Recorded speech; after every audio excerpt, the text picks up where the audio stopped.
काफ़ी स्टूडेंट्स हैं जो कि कोडिंग सीख रहे हैं, लेकिन उनको जस्ट कोडिंग ही नहीं सीखनी। उनको काफ़ी सारी और भी चीज़ें हैं जो उनको जॉब रेडी बनाए। बिकॉज़ मैं सेम चीज़ गलती कर चुका हूँ और मैं चाहता हूँ कि आपका टाइम वेस्ट ना हो जैसे कि मेरा टाइम बहुत वेस्ट हुआ है। अगर आप एक स्टूडेंट हो, एक यूनिट डेवलपर हो, जहाँ फिर आप अपना करियर आईटी इंडस्ट्री में शिफ्ट कर रहे हो, तो ये वीडियो आपके लिए है। मेबी ये वीडियो आपका काफ़ी महीना है या फिर काफ़ी साल जो मैंने वेस्ट किए हैं, वो आपका टाइम बचा सके। मैं ये बात इसलिए कह रहा हूँ क्योंकि मैंने रियल प्रोजेक्ट्स पे काम किया है और large scale enterprise structure project पे भी काम किया है।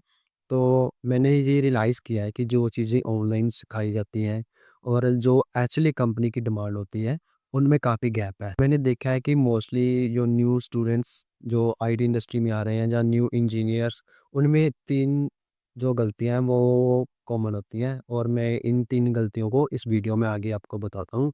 और उसके सॉल्यूशन भी बताता हूँ कि कैसे आपको ये 3 गलतियाँ नहीं करनी है। सबसे पहली mistake coding addiction. Coding addiction होता क्या है?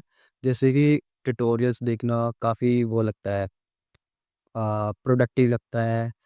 कोर्सेज़ कंप्लीट करना ऐसे फ़ील होता है कि जैसे हाँ, कुछ प्रोग्रेस हो रही है। लेकिन किसी का कोड करते देख लेना और जस्ट अगर आप वीडियो फॉर्मेट यूज़ करते हो, किसी का कोड देखना है और सेम एज़ इट इज़ अपने प्रोजेक्ट्स में इम्प्लीमेंट कर देना है। इसका मतलब ये नहीं है कि आप एक्चुअल में प्रॉब्लम सॉल्व कर रहे हो, आप जस्ट कॉपी पेस्ट कर रहे हो।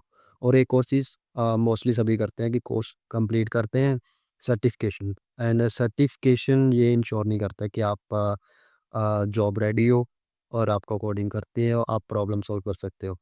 हाँ, अगर आपका लर्निंग मोड मोस्टली वीडियो देखना है और स्टेप्स फॉलो करना है, तो इसका मतलब कि आप जस्ट इंस्ट्रक्शंस फॉलो कर रहे हो, कुछ प्रॉब्लम सॉल्व नहीं कर रहे, कुछ सीख नहीं रहे, जैसे-जैसे कोई बोल रहा है जस्ट वैसे-वैसे इंप्लीमेंट कर रहे हो, खुद के एफर्ट्स नहीं मार रहे हो। दूसरी गलती जो कि मोस्टली सभी स्टूडेंट्स करते हैं, वो क्या करते हैं कि फ्रेमवर्क्स पे फ़ोकस करते हैं, सिंटैक्स पे फ़ोकस करते हैं, जो नई-नई चीज़ें, नए-नए टूल्स मार्केट में आ रहे हैं, उनके पीछे भागते हैं। बट एक्चुअली में अगर हम रियल टीम्स की बात करें, तो ये चीज़ें ज़्यादा इम्पोर्टेंट नहीं है और क्या इम्पोर्टेंट है, कंपनीज़ को क्या चाहिए, कंपनी क्या एक्सपेक्ट करती है, वो चाहती है कि कोई भी डेवलपर किसी प्रॉब्लम को किस अप्रोच से देखता है, उसे कैसे सॉल्व करता है। अगर कोई एरर आता है, तो कोई बग आता है तो उसे डिबग कैसे करता है, फिक्सिंग कैसे करता है और कोड को स्ट्रक्चर कैसे करता है। इसके अलावा वो जानना चाहती हैं कि जो डेवलपर है वो पूरे सिस्टम को कैसे समझता है, अंडरस्टैंड करता है कि नहीं करता, ये चीज़ें देखती हैं। अगर हम एंटरप्राइज़ एनवायरनमेंट की बात करें तो उसमें ये चीज़ें और भी ज़्यादा क्लियर हो जाती हैं क्योंकि वहाँ पे कोई जुगाड़ नहीं चलता। आपको सही अप्रोच, सही स्किल सही तरीके से सिस्टम से काम करना पड़ता है। और तीसरी गलती जो कि बहुत ही ज़्यादा कॉमन है और वो है अपने प्रोजेक्ट्स को गिटहब पे या किसी और प्लेटफ़ॉर्म पे पब्लिश ना करना और ये बहुत सी कॉमन है। और इसी में एक आगे आती है गिटहब के रिलेटेड ही कि कुछ स्टूडेंट्स हैं, उनकी रिपॉज़िटरीज़ होती है लेकिन वो फिनिश नहीं होती। और मैंने ऐसी भी रिपॉज़िटरी देखी है जिनका कोई मीनिंग नहीं होता, जहाँ काफ़ी कोड किया होता है लेकिन वो एक्सप्लेन नहीं किया होता। रीडमी फाइल नहीं होती, खाली होती हैं या ऑटो जनरेटेड होती हैं, जो कि एक नेगेटिव पॉइंट है। आप आप कोई भी प्रोजेक्ट बनाएँ, उसे गिटहब पे पब्लिश करें और पब्लिक करें और हाँ, उसकी पूरी डॉक्यूमेंटेशन करें। अगर हो सके तो आप वीडियो भी ऐड कर सकते हैं, नहीं तो आप प्रॉपर स्टेप बाय स्टेप सारा कुछ अपनी रीडमी फाइल में लिखें, ताकि जो भी ऑब्ज़र्वर हो, उसे देख के कुछ अंडरस्टैंड कर सके कि इस प्रोजेक्ट में है क्या?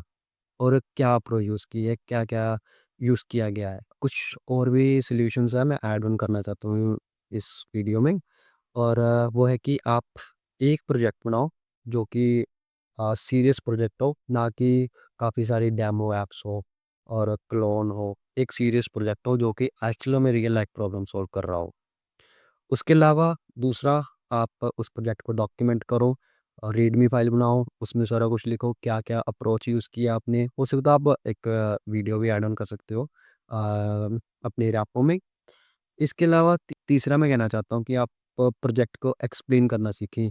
कैसे एक्सप्लेन करना है, टर्मिनोलॉजी क्या-क्या यूज़ करनी है, कैसे अगर आपने प्रोजेक्ट बना लिया, उस पे काम किया, आपने लर्न भी किया, काफ़ी काम किया, लेकिन आप अगर उसे एक्सप्लेन नहीं कर पाएँ, तो वो नेगेटिव पॉइंट जाता है। उसमें डाउटफुल रहती है काफ़ी सारी चीज़ें, तो उस पे ज़रूर काम करना। इसके अलावा मैं ये बताना चाहता हूँ कि फंडामेंटल्स पे फ़ोकस करो, ना कि सिर्फ़ फीचर्स पे और फंडामेंटल्स को समझो, बेसिक फंडामेंटल्स स्ट्रॉन्ग होने चाहिए। और मोस्टली कंपनीज़ उन्हीं इंजीनियर्स को रिवॉर्ड करती हैं जिनके फंडामेंटल्स स्ट्रॉन्ग होते हैं, जिनका फ़ोकस होता है मेंटेनेबिलिटी पर ना कि जस्ट फीचर्स पर, जो लॉन्ग टर्म विज़न रखते हैं। और ये काफ़ी इम्पोर्टेंट होता है कंपनीज़ में। अगर आप जॉब रेडी इंजीनियर बनना चाहते हैं, स्किल्स पे फ़ोकस करना चाहते हैं, ऑनेस्ट करियर एडवाइस चाहते हैं, जो गलतियाँ मैंने करी हैं अगर आप वो अवॉइड करना चाहते हैं, तो आप इस चैनल को सब्सक्राइब करें। नेक्स्ट वीडियो में मैं बताऊँगा कि एक्चुअली जॉब रेडी प्रोजेक्ट होते कैसे हैं, क्या-क्या चीज़ें इंक्लूड होनी चाहिए, कैसे एक्सप्लेन करना है। मैं एक प्रोजेक्ट की हेल्प से रियल डेमो की तरह आपको बताऊँगा। तो इसमें थोड़ा टाइम लगता है, लेकिन हाँ, अ, आपको जो-जो चीज़ें बताई हैं बस उन्हीं पे काम कर